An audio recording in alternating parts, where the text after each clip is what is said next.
Lamia is a figure that stands at the crossroads of mythology, demonology, and folklore. Her story has been told and retold through centuries, gaining new layers and interpretations each time. At her core, Lamia embodies the archetype of a dangerous, seductive woman who transforms into a monstrous creature, consuming those who fall into her trap. In ancient Greek mythology, Lamia was once a beautiful queen of Libya. Her life turned dark when she became involved with Zeus, the king of the gods. As with many of Zeus's liaisons, the affair did not go unnoticed by Hera, his jealous wife. In a fit of rage, Hera took away Lamia's children, either killing them or hiding them away. The loss drove Lamia mad, leading her to commit heinous acts. She became a child-eating monster, preying on the offspring of others in a desperate attempt to fill the void left by her lost children.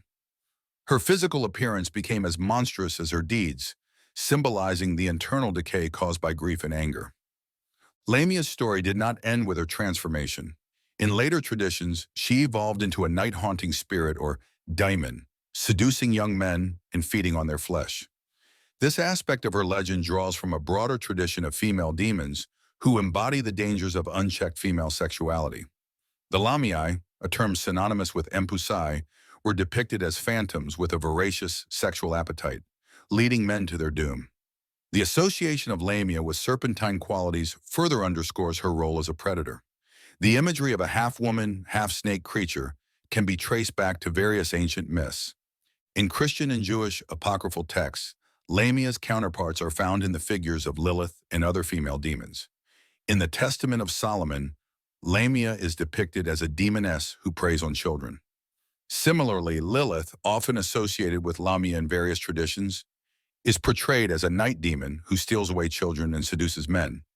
The medieval period saw a further evolution of Lamia's character. In grimoires and demonological texts, she is often classified among other demonic entities, sometimes associated with witches and succubi. The Pseudomonarchia Daemonum describes Lamia as a spirit of illusion and deception. She is said to cause madness and illusions, leading her victims astray. This portrayal aligns with the broader medieval view of witches and demons as agents of chaos and disorder, capable of subverting the natural order through their dark powers. In folklore, Lamia's image as a boogeyman figure endured. She was used to frighten children into obedience, much like the Coco in Spanish and Portuguese cultures. The association of Lamia with the sea, stemming from her possible origins as a daughter of Poseidon, adds another layer to her character. She was sometimes depicted as a sea monster, embodying the dangers of the unknown and the uncontrollable forces of nature. This aspect of her mythos is echoed in stories of other sea monsters, like the Scylla, who also had serpentine features and devoured sailors. Throughout history, Lamia's tale has been a vehicle for exploring themes of desire, loss, transformation, and the monstrous feminine.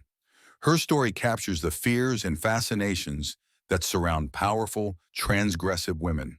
Whether as a mourning mother turned child-eater, a seductive vampiress, or a vengeful demon, Lamia's many faces reflect deep-seated anxieties about female power and sexuality. Her myth serves as a reminder of the thin line between beauty and horror, love and destruction, and the consequences of desire unbound by morality or reason. Are Lamia and Lilith distinct beings with overlapping characteristics, or do they represent different cultural expressions of the same underlying archetype? Leave your answers in the comments below, and do not forget to like, subscribe, and share.